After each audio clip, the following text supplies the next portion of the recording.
सोमनाथ वैरी इयत्ता 6वी। आमच्या शाळेचे नाव रायगड जिल्हा उच्च प्राथमिक शाळा कोळगे। आमच्या गटाचे नाव आहे डॉक्टर विक्रम सारावे। आमच्या प्रोजेक्टचे नाव आहे कचऱ्याचे व्यवस्थापन।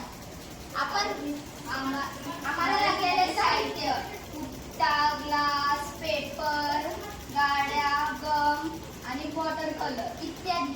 आपण बऱ्याचदा पाहिले असेल की आपण कचरा डस्टबिन मध्ये किंवा मोठ्या कचऱ्याच्या गाडीमध्ये टाकतो। हे योग्य आहे का? हे योग्य आहे, पण आपण ओला कचरा व सुका कचरा एकत्र टाकतो आणि आपण हे अयोग्य आहे म्हणून आम्ही हे प्रोजेक्ट केले आहे। आम्ही हे प्रोजेक्ट केले आहे।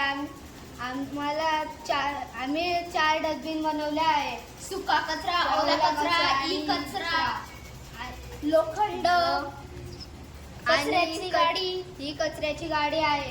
या कचऱ्याच्या गाडी एका बाजूला सुका कचरा आणि एका बाजूला ओला कचरा आहे।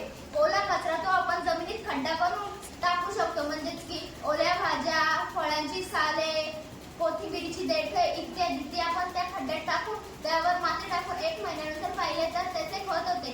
आणि सुका कचरा जो म्हणजेच की प्लॅस्टिकची बॉटले, पेपर इत्यादी तो आपण